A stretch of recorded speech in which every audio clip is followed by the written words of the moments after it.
नमस्कार प्रेक्षकांनो, मालिकेच्या आजच्या भागामध्ये आपल्याला पाहायला मिळणार आहे ईश्वरी आणि आकाश दोघेही किचनमध्ये आहेत. आकाश मात्र ईश्वरीच्या मागे लागलेला आहे की मला फक्त एवढं सांग, वहिनी तू घरी कधी बोलणार आहेस आमच्या लग्नाबद्दल. आणि तेव्हा ईश्वरी सांगते की हो मी नक्की आता बोलेल, कारण आता घरातलं सगळं वातावरण व्यवस्थित झालेलं आहे. तेवढ्यातच सुप्रियाचा फोन येतो आणि ईश्वरी म्हणते की एक मिनिट, आईचा फोन आहे. मग सुप्रिया म्हणते की अगं ईशू, मला तुला एक गोष्ट सांगायची होती. तेव्हा ईश्वरी म्हणते काय झालं. अगं आम्ही उद्याच एक महिनाभर अक्कलकोटला जाणार आहे. आता हे ऐकल्यानंतर ईश्वरी म्हणते पण आई अचानक का ग, काय झालं 1 महिना. तेव्हा तिला सुप्रिया सांगत असते की अगं याच्यासाठी जाणार आहे, ते म्हणजेच की मी नवस बोलले होते ना, निर्दोष मुक्त झाले की मग 1 महिना तिथे येऊन सेवा करेल मठामध्ये, म्हणून जाणार आहे. आता हे ऐकल्यानंतर ईश्वरी म्हणते हो चालेल, पण ताईचं कसं ग. तेव्हा तो शुभंकर तिथे आहे ना. हे ऐकल्यानंतर आई मात्र तिला म्हणत असते की हो ना ग, तेच मला कळत नाहीये. तेव्हा ईश्वरी म्हणते की त्याला सांग बाई, तू त्याला सांग की तू इंदोरला जा किंवा तुझ्या एखाद्या मित्राकडे बघ, सोय होते का. आणि आम्ही आहोत ना, कारण मी इकडे तिला घेऊन आले असते, पण ते योग्य वाटत नाहीये. तेव्हा सुप्रिया म्हणते की बरोबर आहे, तसं योग्य नाही वाटत आहे. तर मला असं वाटतंय की मी शुभंकरला तसं सांगते, पण तुम्ही लक्ष ठेवा तिच्यावरती. तेव्हा ईश्वरी म्हणते की चालेल. मग 1 महिनाभर नम्रताला अक्कलकोटला घेऊन जाणं कसं वाटेल, ते पण योग्य वाटत नाही. ती काय करणार ना तिथे येऊन, आणि क्लाउड किचन काही महिनाभर बंद ठेवायचंय का, असं आईचं म्हणणं असतं. तेव्हा ईश्वरी म्हणते की चालेल, तू शुभंकरशी बोलून घे. मी त्याचबरोबर अर्णव सर, आकाश भाऊजी, आम्ही सगळेजण आहोत, आम्ही करू मॅनेज, असं ईश्वरी सांगते. तेव्हा सुप्रिया म्हणते की चालेल. आता सुप्रियाचं हे सगळं ऐकल्यानंतर ईश्वरी म्हणत असते की आम्ही लक्ष देऊ. इकडे आकाश खुश झालेलं असतं, कारण आकाशचं असं म्हणणं असतं की जे काय आहे ते भारी चाललेलं आहे, कारण आकाश खुश झालेला आहे. आता नम्रतासोबत त्याला एक्स्ट्रा वेळ घालवता येणार आहे, नम्रताकडे प्रत्येक वेळ जाता येणार आहे आणि नम्रतासोबत त्याला टाइम स्पेंड करता येणार आहे. या गोष्टींमुळे खरं तर आकाशला आनंद झालेला असतो. आणि त्याच वेळेस इकडे आकाश म्हणतो की चालेल.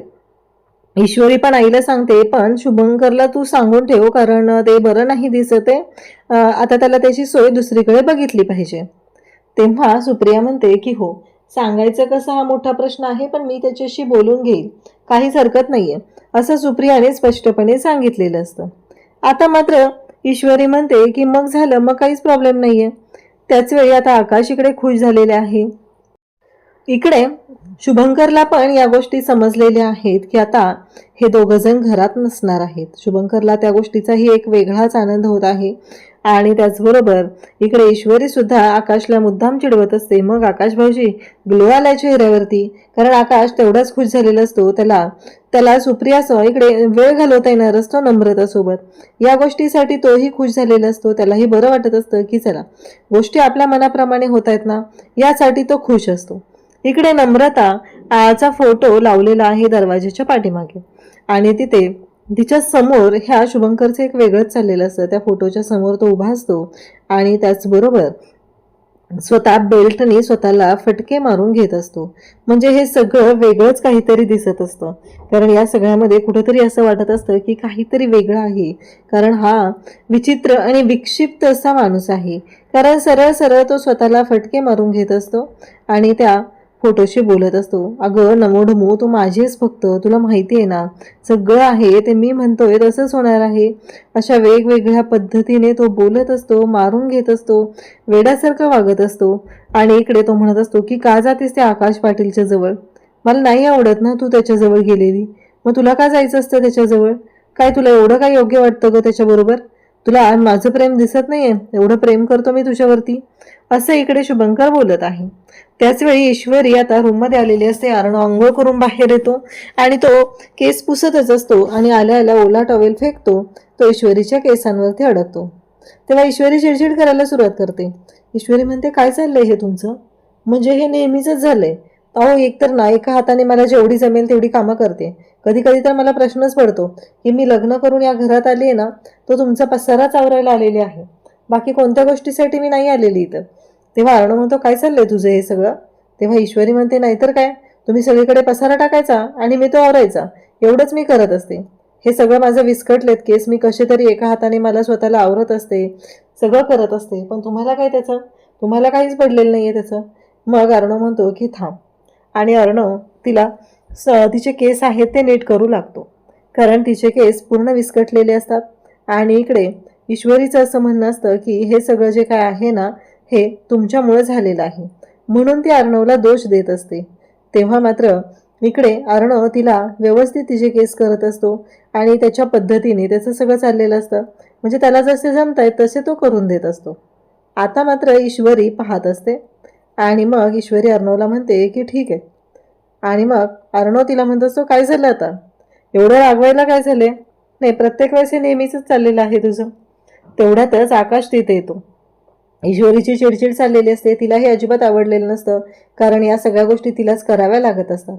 इकडे नम्रता ही फोनवर बोलते आणि मग नम्रताच्या रूमच्या बाहेर दरवाजातून वाकून आतमध्ये शुभंकर बघत असतो आणि नम्रता खुश झालेली असते. ती इकडे आकाशला म्हणत असते तुम्हाला पण समजलं का, आई बाबा नाही आहेत ते, आई बाबा जाणार आहेत ते. तेव्हा आकाश सांगत असतो की हो, आणि मग ती बोलत आहे. तेवढ्यातच सुप्रिया तिथे येते आणि सुप्रिया म्हणते शुभंकर. तेव्हा शुभंकर म्हणतो की काय झालं काकू. तेव्हा सुप्रिया म्हणते अरे तू इथे काय करतोयस. तेव्हा तो म्हणतो मी त्या नमीडमीशी बोलायला आलोय, पण ती फोनवर बोलते ना, माझं जरा काम होतं तिच्याकडे. सुप्रियाच्या लक्षात येतं की काहीतरी वेगळं आहे, कारण हा असं कसं बोलायला आलाय, म्हणजे ह्याच्या डोक्यात नक्की काय आहे, कशा पद्धतीने चाललंय ह्याचं वागणं. तिला थोडं संशयास्पद वाटतं, म्हणून ती विचार करत असते. इकडे ईश्वरी अर्णवकडे पाहत असते. अर्णव बेडवरती झोपलेला असतो. ईश्वरी त्याच्या शेजारी असते, त्याच्याकडे पाहत असते, त्याच्या डोक्यावरून हात फिरवत असते. खरंच अर्णव सर, तुम्ही माझ्या पाठीशी प्रत्येक वेळेस खंबीरपणे उभी राहिलात, खरंच खूप मोठी गोष्ट आहे, असं म्हणत ती त्याच्याशी बोलत आहे. तेव्हा मात्र इकडे तिच्या डोक्यातून विचार काही केले जात नसतात. इकडे सुप्रियाच्या डोक्यात विचार चालू झालेले आहेत की हे सगळं काय होतं. आता मला शुभंकर बरोबर तर बोललं पाहिजे, त्याला सांगितलं पाहिजे. शुभंकर तिथंच सोफ्यावरती बसलेला असतो आणि तो त्याच्या आणि नम्रताच्या लग्नाची पत्रिका बनवत असतो, म्हणजे त्यातला मजकूर आहे तो लिहित असतो.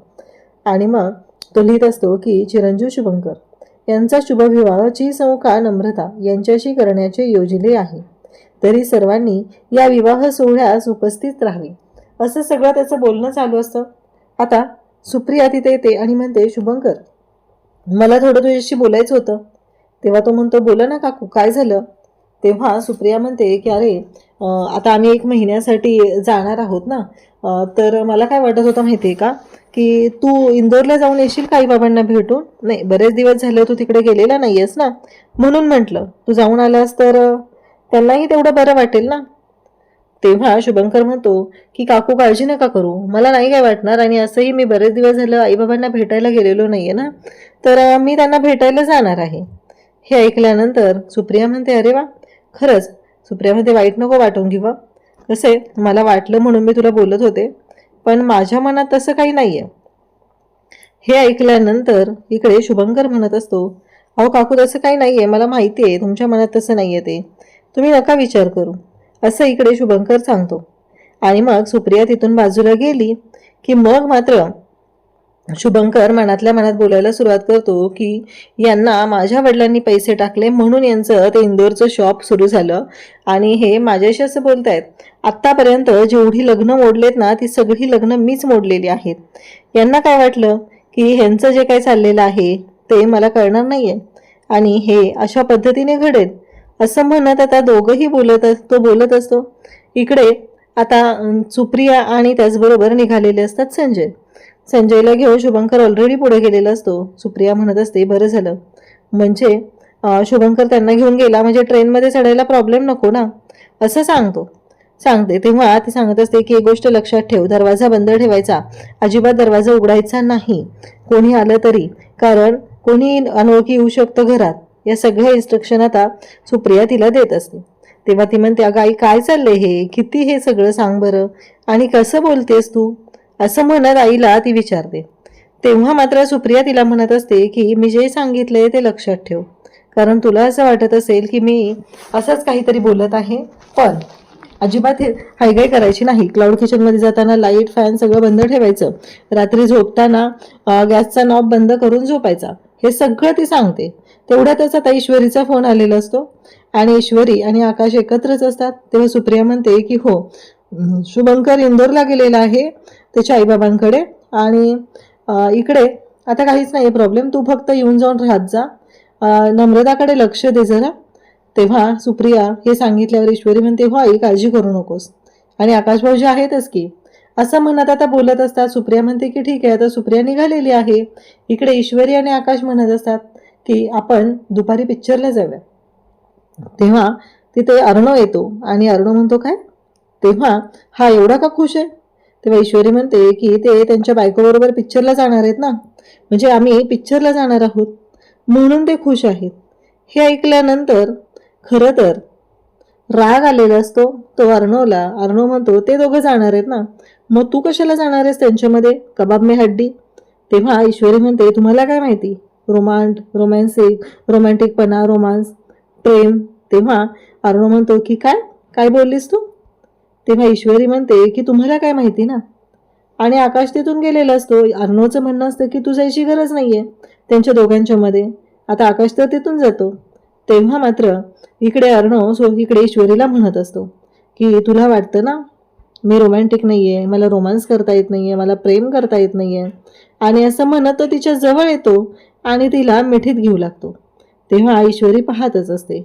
म्हणजे खरं तर हा सगळा बदल झालेला असतो तो म्हणजेच इकडे अर्णवमध्ये. अर्णवने तिला सांगितलेलं होतं एकदा का तू तुझ्या आईला निर्दोष सिद्ध केलं की मग आपल्या खरी नात्याची सुरुवात होणार आहे, म्हणजे आपल्या नात्याच्या बाबतीत मी विचार करेल असं त्याने सांगितलेलं होतं. आणि त्याच पद्धतीने आता गोष्टी सुरू झालेल्या असतात.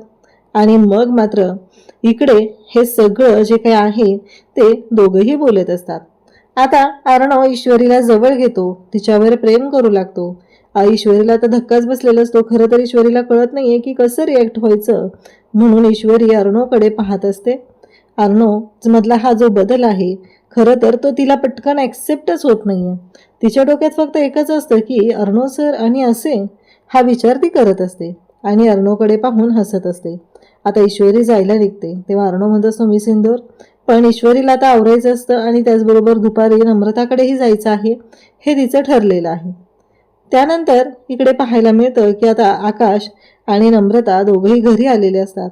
आकाशने नम्रतासाठी ब्रेकफास्ट आणलेला असतो, ईश्वरीने स्वतः नाश्ता बनवून दिलेला असतो. शुभंकर आता सोडून आलेला आहे आईबाबांना आणि त्याचबरोबर तो वाट बघत असतो. तो म्हणत असतो की मला माहीतच होतं हा आकाश पाटील आहे ना आज घरी येणारच आहे, पण मी ठरवले आज मात्र त्याला संपूर्णच टाकणार आहे मी, कारण काहीही झालं तरीही त्याला काय वाटलं तो माझ्या ढमीच्या आयुष्यात येईल, पण आजपर्यंत मी कोणालाच येऊ दिलेलं नाहीये, कारण ढमीच्या आयुष्यात जे कोणी येत होतं म्हणून तर तिचं लग्न इंदोरमध्ये असताना मी जमू दिलेलं नाहीये, असं सगळं तो बोलत असतो.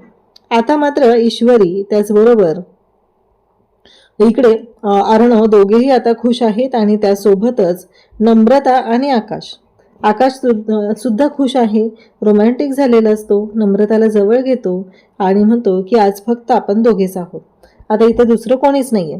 मग ज्यूस आणलेलं असतं, एका ग्लासमधून 2 स्ट्रॉ टाकून दोघं जण ज्यूस पित असतात आणि जवळजवळ दोघं एकमेकांच्या मिठीतच आलेले असतात. नंतर आकाश नम्रताच्या मांडीवर डोकं ठेवून झोपतो सोफ्यावरती. मग ब्रेकफास्ट चालू असतो आणि मग मुद्दामच आकाश नाटक करू लागतो, ते म्हणजेच तिखट लागल्याचं. तेव्हा नम्रता म्हणते काय झालं, पाणी देते, तरीही आकाश पुन्हा मुसमुस करत असतो. बाहेरून हे सगळं शुभंकर पाहत असतो.